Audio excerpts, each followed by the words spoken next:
ತಿಪಟೂರಲ್ಲಿ ಅನ್ನದಾತರ ಬೃಹತ್ ರಣಕಹಳೆ, ಅರಣ್ಯ ಇಲಾಖೆ ವಿರುದ್ಧ ರೈತರ ಆಕ್ರೋಶದ ಜ್ವಾಲೆ. ತಿಪಟೂರು ತಾಲೂಕಿನ ಅನ್ನದಾತರ ಆಕ್ರೋಶದ ಜ್ವಾಲೆ ಹೊತ್ತಿ ಉರಿದಿದೆ.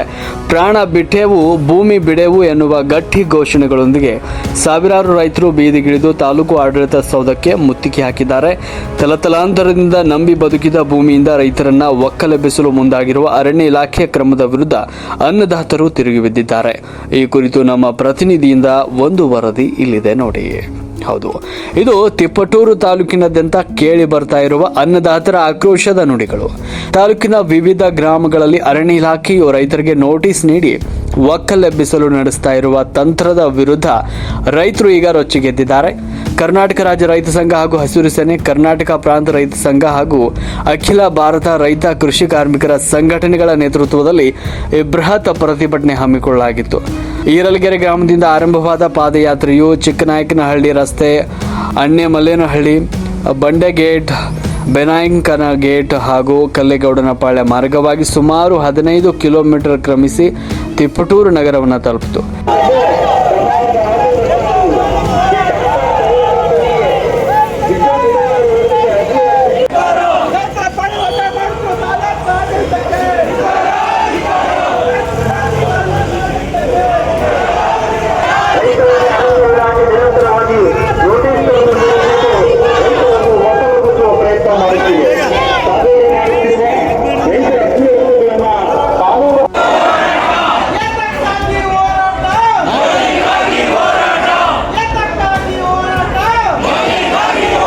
ಪ್ರತಿಭಟನಾಕಾರರನ್ನು ಉದ್ದೇಶಿಸಿ ಮಾತನಾಡಿದ ರೈತ ಸಂಘದ ಕಾರ್ಯಾಧ್ಯಕ್ಷ ಕೆಟಿ ಗಂಗಾಧರ್, ಕೇಂದ್ರ ಮತ್ತು ರಾಜ್ಯ ಸರ್ಕಾರಗಳ ಕಾರ್ಪೊರೇಟ್ ಪರ ನೀತಿಯನ್ನು ತೀವ್ರವಾಗಿ ಖಂಡಿಸಿದರು. ಸರ್ಕಾರಗಳು ಬಂಡವಾಳಶಾಹಿಗಳ ಹಿತಾಸಕ್ತಿಗೆ ಆದ್ಯತೆ ನೀಡ್ತಾ ಇವೆ. ರೈತರ ಭೂಮಿ ಕಬಳಿಸಿ ಕಂಪನಿಗಳಿಗೆ ಕೊಡುವುದೇ ರಾಜಕಾರಣಿಗಳ ಕೆಲಸವಾಗ್ಬಿಟ್ಟಿದೆ. ಇಂದು ತಿಪಟೂರು ಕಂದಾಯ ವಿಭಾಗದ ಖಾತೆದಾರರು ಹಾಗೂ ಬಗರ್ ಹುಕುಂ ಸಾಗುವಳಿದಾರರು ಯುದ್ಧ ಭೀತಿಯಲ್ಲಿ ಬದುಕುವಂತಾಗಿದೆ.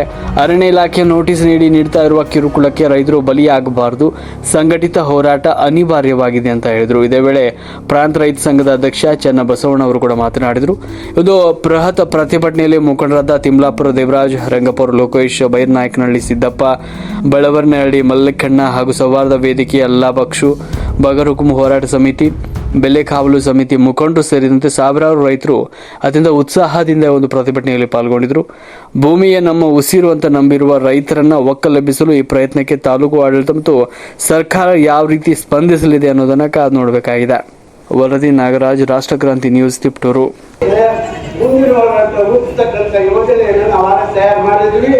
ಅದು ಹೇಗಿರುತ್ತೆ ಅಂದರೆ ಸರ್ಕಾರ ಮುಂದೆ ಮೆಂತೆ ಸರ್ಕಾರ ಇರೋಕ್ಕಾಗಲ್ಲ.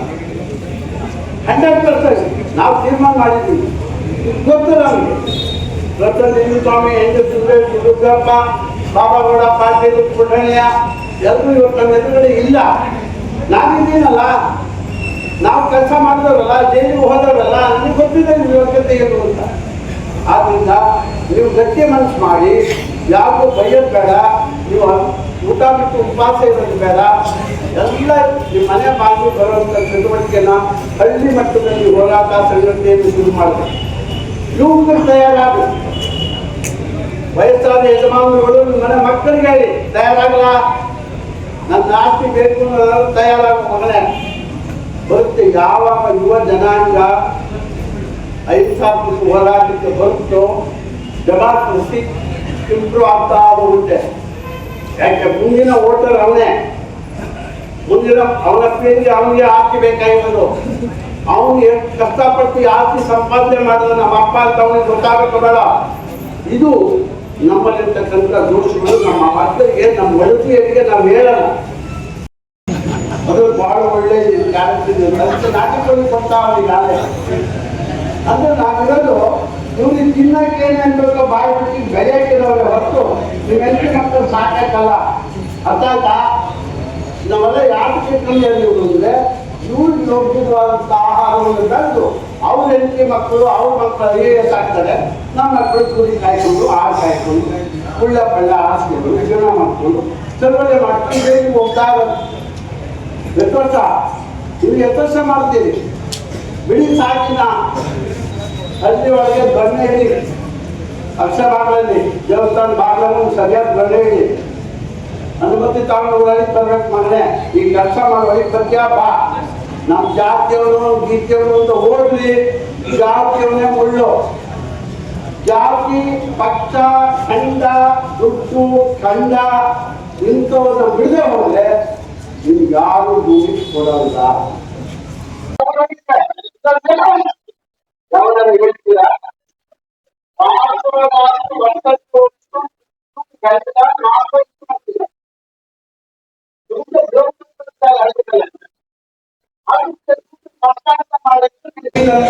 ರಾಜಕಾರಣಿಗಳು ಯಾರಿಲ್ಲ ಎಮ್ ಎಲ್ ಎ ಯಾರೇ ಯಾವ ಪಕ್ಷ? ಕಾಂಗ್ರೆಸ್ 136 ಜನ ಗೆಲ್ಸಿರೋದು ಅಲ್ಲೇನಪ್ಪ. ಡಿ ಕೆ ಶಿವಕುಮಾರ್ ಪದ ಹೇಳ್ತಾರೆ ಮುಖ್ಯಮಂತ್ರಿಗಳು. ಹೌದು ಆಗ್ಲಿ ಗೆಲ್ಸಿದ್ದೀವಿ. ಆದ್ರೆ ನಿಮ್ಮ ಭೂಮಿ ಬದಲಿಕೆ ಮಾಡಿ ಎಷ್ಟು ವರ್ಷ ಆಯ್ತು? 2 ತಲೆಮಾರು ಆಗಿದೆ ಅಲ್ಲೇನಪ್ಪ.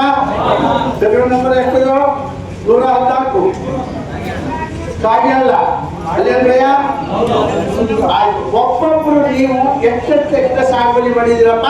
ಸುಮಾರಾಗಿ 2 ಎಕರೆ, 1 ಎಕರೆ, 3 ಎಕರೆ, 5 ಎಕರೆ, 3 ಎಕರೆ ಅದ್ರ ಮೇಲೆ ಮಂಜೂರು ಮಾಡಕ್ ಆಗಲ್ಲ. ಈ ಜಮೀನನ್ನ ನೀವು ಸಾಗುವಳಿ ಮಾಡಿ ರೆವಿನ್ಯೂ ಸ್ಟೇಷನ್ ಆಮೇಲೆ ನೀವು ಅದನ್ನ ಮಂಜೂರು ಮಾಡಿಕೊಳ್ಳಲಿಕ್ಕೆ ತಹಸೀಲ್ದಾರ್ಗೆ, ಎಸಿಗೆ, ಡಿಸಿಗೆ ಅಧಿಕಾರ ಇದೆ. ಇಲ್ಲವರೆಗೆ ಆ ಅಧಿಕಾರ ಯಾರಿಗೂ ಬರೋಲ್ಲ. ನೀವು ಜೈಕೋಬಹುದು, ಕಳ್ಕೋಬಹುದು, ಉಣ್ಬೋದು, ಹಕ್ಕು ಸಿಗಲ್ಲ. ಅದನ್ನೇ ನೀವು ಕೇಳಿದ್ರು ಕಬಡ್ಡಿ ಚೀಟಿ ಕೊಡಿತಿದ್ದಲ್ಲ ಅದು ಅರ್ಥ. ಇನ್ಮೇಲೆ ಯಾರು ಈ ಹ್ಯಾಂಗಲ್ ನೋಡಿದೆ ಬಗಲಿಕ್ಕೂ ಬರ್ತಾ ಬಗಲಿಕ್ಕೂ ಅನ್ಬೇಡಿ, ಸಾತ ಹುಕ್ಕುಮ ಅನ್ಬೇಕಿನ್ ಮುಂದೆ. ಏನದು ಸಾತ ಹುಕ್ಕುಮ ಅಪ್ರೂಟಿ ಭಾಷೆ. ನಾವು ಬಗಲಿಕ್ಕೂ ಮಾಡಿಲ್ಲ ಮಗನೇ. ನನ್ನೂರು ಗಡಿ ಅನ್ನ ಬೆಳೆದಿದ್ದೀನಿ, ದೇಶಕ್ಕೆ ಅನ್ನ ಹಾಕ್ತಿದ್ದೀನಿ. ನಾನು ಒಬ್ಬನೇ ಉಂಡಿಲ್ಲ. ದನಿ ಮೇವು ಹಾಕಿದ್ದೀನಿ, ಹಾಲು ತಂದಿದ್ದೀನಿ, ನೀವೆಲ್ಲರೂ ಕುಡಿದಿದ್ದೀರ. ಪೊಲೀಸ್ ಹಾಕಿದ್ದೀನಿ, ಎಲ್ಲರೂ ತಿಂದಿದ್ದೀರ. ಬೇಕಸ್ ಹಾಕಿದ್ದೀನಿ, ಎಲ್ಲರೂ ತಿಂದಿದ್ದೀರ. ಮುಖ್ಯಮಂತ್ರ ಹೇಳ್ಬೇಕ್ರಿ, ಬಿಡ್ಸಕ್ಕಾಗಲ್ವಾ? ಆನ್ಲೈನ್ ಹಾಗಾದ್ರೆ ಎಷ್ಟು ಜನ ಬಿಡ್ಸಕ್ಕಾಗ ಬರ್ಕೊಡಿ ಅಂದ್ರೆ ಯಾಕೆ ಇಲ್ಲಿ ಒಂದು ಸಿದ್ದರಾಮಯ್ಯ ಆಗಲಿ, ಡಿ ಕೆ ಶಿವಕುಮಾರ್ ಆಗಲಿ ಆ ದಾಖಲೆಯನ್ನು ಸುಪ್ರೀಂ ಕೋರ್ಟ್ ಯಾಕೆ ಬದಲಿಸಿಲ್ಲ? ನಾನು ಸಡಕ್ಷರಪ್ಪ MLA ಅವ್ರಿಗೆ ಕೇಳ್ತೀನಿ, ನೀವೇನು ಮಾಡ್ತಿದ್ದೀರಿ? ನಿಮ್ಮ ಕ್ಷೇತ್ರದಲ್ಲಿ ಇಂಥ ಒಂದು ಬಹುದೊಡ್ಡ ಸಮಸ್ಯೆ ಇರಬೇಕಾದ್ರೆ ಅದೇ ನಾನು ಜನಪ್ರತಿನಿಧಿ, ನಾನು ಅವ್ರ ಪರವಾಗಿ ನಿಂತ್ಕೋಬೇಕು, ನಾನು ಸರ್ಕಾರ, ನಾನು MLA ಮಂತ್ರಿ ಹತ್ರ ಹೋಗ್ಬೇಕು, ಕ್ಯಾಬಿನೆಟ್ ಇರಬೇಕು, ಮಂಜೂರು ಮಾಡಿಸ್ಬೇಕು ಅಂತ ಮಾಡ್ಬೋದಿತ್ತಲ್ಲ, ಯಾಕೆ ಬಂತಲ್ಲ? ಇದು ಚುನಾವಣೆ ಬಂದಾಗ ಮತ್ತೆ ನೋಡ್ಬೇಕಾದ್ರೆ 28 ಕಲೆಕ್ಷನ್ ಬರ್ತದೆ. 3 ಪಕ್ಷದವ್ರು ಬಂದು ಅಣ್ಣ ನಿಮ್ಗೆ 114 ನಾನು ಅಧಿಕಾರಕ್ಕೆ ಬಂದ್ರೆ ಎಲ್ಲ ಪರ ಮಾಡಿಬಿಡ್ತೀನಿ ಅಂತ ಅವತ್ತು ಮತ್ತೆ ಹೇಳಿದ್ದಾರೆ. ಅದೇನೋ ನಿಮ್ಮ ಭಾಷೆನ ನಾನು ತಾಯಿದ್ದ ಫಾರೆಸ್ಟ್ ಇದ್ದ ದನ ಕಾಯ್ತಿದ್ದ ಅವತ್ತ. ಇವರೆಲ್ಲ ನೀವು ಸಾಗುವಳಿ ಮಾಡ್ಬಿಡ್ತಾರೆ. ಅವತ್ತೇ ನಮ್ಮ ಭೂಮಿಗಳೇ ಇದು ಬರ್ಬೋದು ಅಂತ ಯಾಕೆ ಬಂದಿಲ್ಲ? ಅದು ಅದೇ ಸೀಕ್ರೆಟ್. ಅದರಿಂದ ನೀವು ಸಾಗುವಳಿ ಮಾಡಿದ್ದೀರಿ. ಯಾಕೆ ಅವ ಬಿಟ್ಟು ಅಂದ್ರೆ ಆಗ ಭೂಮಿಗೆ ಬೆಲೆ ಇರಲಿಲ್ಲ, ಯಾರು ಇರಲಿಲ್ಲ, ಅದು ದೇಶಕ್ಕೆ ಅನ್ನ ಇರಲಿಲ್ಲ. ಯಾವನಾರ ಹೊಲ ಉಪ್ಪು ವೆಲ್ಕಮ್ ಕೊಟ್ಟು ಸಾಕಪ್ಪ ಅಂತಿದ್ರೆ ಎಲ್ಲ ಮುಖ್ಯಮಂತ್ರಿ ಪ್ರಧಾನಮಂತ್ರಿ ಎಲ್ಲರೂ. ಹಾಗಾಗಿ ನಿಮ್ಗೆ ಜೈಲವ್ರಿಗೆ ಜೈಲಿ ನನ್ನ ಮಕ್ಕಳು ಅಂತ ಬಿಟ್ಟರು. ಈಗೇನಂತಿದ್ದಾರೆ, ಸುಪ್ರೀಂ ಕೋರ್ಟ್ ಅಲ್ಲಿ ಒಂದು ದಾಳ ಹೂಡಿದ್ದಾರೆ. ಯಾಕೆಂದ್ರೆ ನೇರವಾಗಿ ಮಾತಾಡೋಣ, ಕತ್ತು ಮುಚ್ಚಿ ಮಾತಾಡಬೇಡ. ಜನ ಇಲ್ಲಿ ಬಂದು ತೊಂದರೆ ಆಗುತ್ತೆ.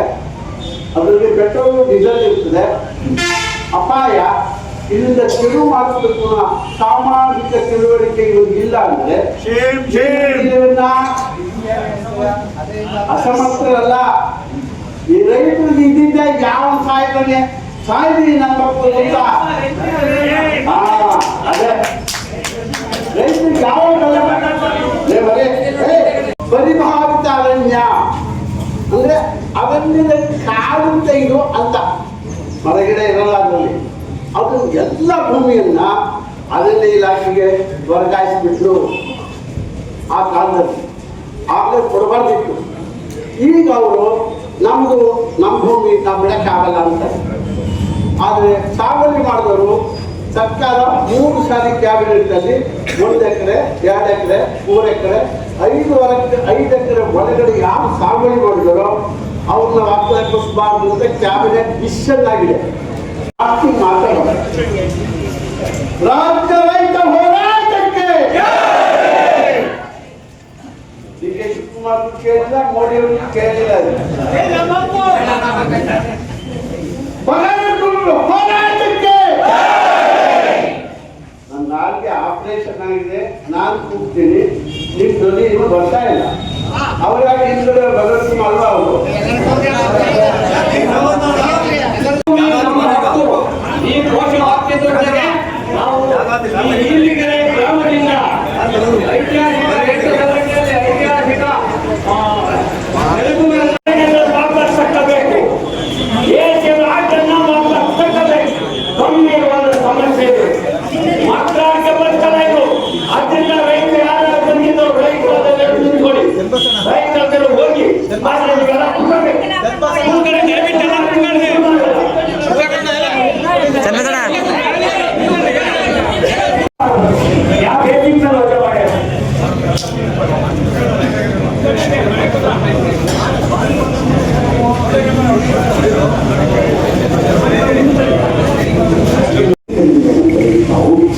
ರೈತ ಮುಖಂಡರು ಮತ್ತು ಪ್ರತಿ ಗ್ರಾಮಕ್ಕೆ ಒಬ್ಬರು ಸ್ವಲ್ಪ ಕೂಲಂಕುಷವಾಗಿ ಚರ್ಚೆ ಮಾಡಿ ಅವ್ರಿಗೆ ಏನು ಸಮಸ್ಯೆಗಳಿದೆ, ತಾವು ನಿಮ್ಮ ಲೆವೆಲಲ್ಲಿ ಏನು ಕೆಲಸ ಮಾಡ್ತಾ ಇದೆ ಅದನ್ನು ದಯಮಾಡಿ ತಾವು ಕೆಲಸ ಮಾಡಬೇಕಂತೇಳಿ ನಾವು ನಿಮ್ಮಲ್ಲಿ ಮನವಿ ಮಾಡ್ಕೊಳ್ತೀವಿ.